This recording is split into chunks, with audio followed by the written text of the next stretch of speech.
भानगढ़ किले का नाम सुनते ही दिल में दहशत की घंटियां बजने लगती हैं। राजस्थान के अलवर जिले में भानगढ़ किला इतना बदनाम है कि यहाँ गवर्नमेंट ने भी बोर्ड लगा दिया है कि सूर्योदय से पहले और सूर्यास्त के बाद इस किले में कोई नहीं आ सकता।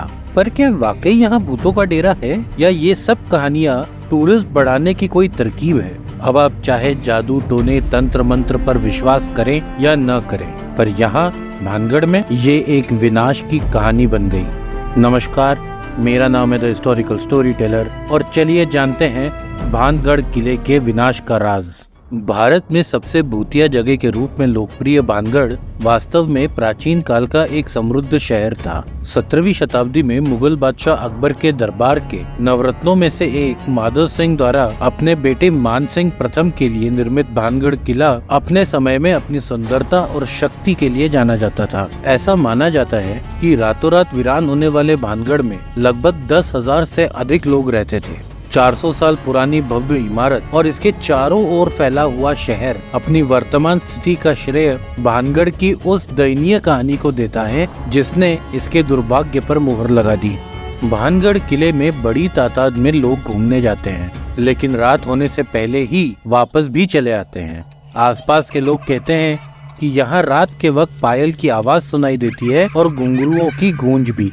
यह किला भूतिया कैसे बना, इस बारे में दंत कथाओं द्वारा हमें कई कहानियां सुनने को मिलती हैं। इन दंत कथाओं में बताई गई पहली कहानी है एक तांत्रिक के प्यार की कहानी। अगर हम दंत कथाओं की माने तो भानगढ़ की राजकुमारी रत्नावती बहुत सुंदर थी और इसी सुंदरता पर एक तांत्रिक फिदा हो गया। जिस दुकान से राजकुमारी के लिए इत्र जाता था, तांत्रिक ने उस दुकान में जाकर राजकुमारी के इत्र पर एक ऐसा जादू किया कि यह इत्र जो भी लगाएगा वह तुरंत ही पूरी शक्ति से तांत्रिक के पास चला आएगा। यह इत्र राजकुमारी के पास पहुंचा तो जरूर, लेकिन राजकुमारी की खुशकिस्मती थी कि ये इत्र की शीशी उसके हाथ से एक पत्थर पर जा गिरी और फिर तांत्रिक के मंत्रों की शक्ति से वह पत्थर सीधा तांत्रिक के पास चला गया और वो तांत्रिक उसी पत्थर के नीचे दबकर मर गया। लेकिन मरने से पहले तांत्रिक ने भानगढ़ को बर्बाद हो जाने का श्राप दिया, जिस वजह से यह किला वीरान हो गया और यहाँ भूतों का बसेरा हो गया। दंत कथाओं में इसी कहानी के साथ एक और कहानी सुनाई जाती है।